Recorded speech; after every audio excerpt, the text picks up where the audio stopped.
Let's talk about that ukulele chord chart for easy transposing. Once you get really comfortable playing in the key of C, please branch out. And I've included this chord chart so that you can play all of the songs from this book in kind of the 5 most popular keys for music to be set in. And they are sort of ranked in terms of popularity. We have C at the top, and then we have the keys of G and D. And if you're ever playing with guitar players, it's helpful to be able to play in those keys. Those are very common keys for guitarists. And then under that we have A. I really like singing in the key of A, so I find myself playing in that key a lot. And then the key of F.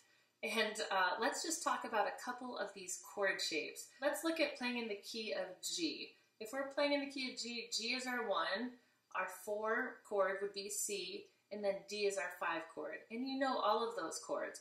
But let's talk about D7. Just as when we're playing in the key of C, we can play G or G7. I've included the 5-7 chord for all of these keys. D7 is what is called a bar chord. A bar chord is when we use one finger to play more than one string.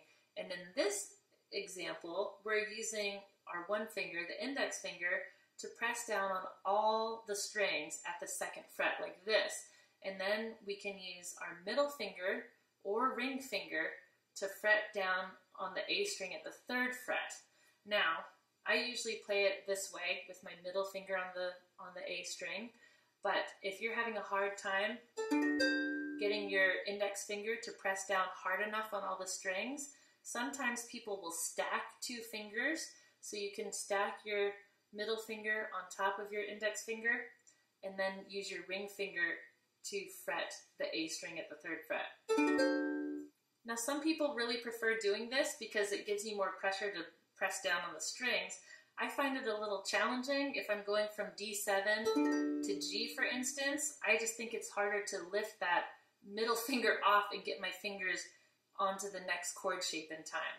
But all of this is player's preference. I'm just trying to show you some options. Let's take a look at another trickier chord. If we're playing in the key of F, B flat is our 4 chord.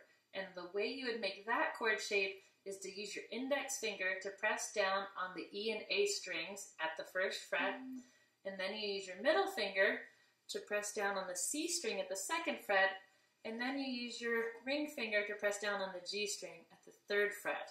Now, nobody really likes this chord when they're first learning how to play it.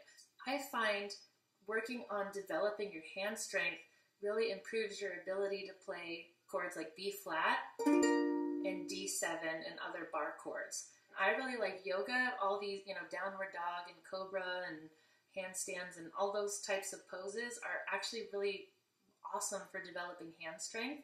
But even just like a stress relief ball, those little things that you squeeze, those can be really great for developing hand strength. Because a lot of what it takes to be able to press down on all of these strings is to be able to squeeze the neck of your ukulele from both sides. That makes it so much easier to press my fingers down. So I'm doing this kind of motion on my neck there. Let's talk about one more chord shape, the E minor chord. Now this chord can be a challenge because we're not starting up at the 1st fret, we're starting down at the 2nd fret. And if you look at the chord diagram, we can use our one finger, index finger, to press down on the A string at the 2nd fret, our middle finger to press down on the E string at the 3rd fret, and our ring finger to press down on the C string at the 4th fret. So just having everything shifted down can make it a little bit tricky. Now one thing you can do if you're playing in the key of G and you're going from the G chord to the 6th minor chord is you can make your G chord shape and then leave it like that and then add your pinky to the 4th fret of the C string. So you can go G, leave it all there, to E minor by adding the pinky, and then back to G. So if you're ever making that chord transition, I find that to be much easier than shifting all of these fingers around. And this G to E minor transition shows you that sometimes you will want to consider altering your fingering to make chord shapes. And the more you experiment playing in all of these different keys, the more you'll get a sense of what keys tend to be the best fit for your vocal range, and then you're going to have so much more fun singing.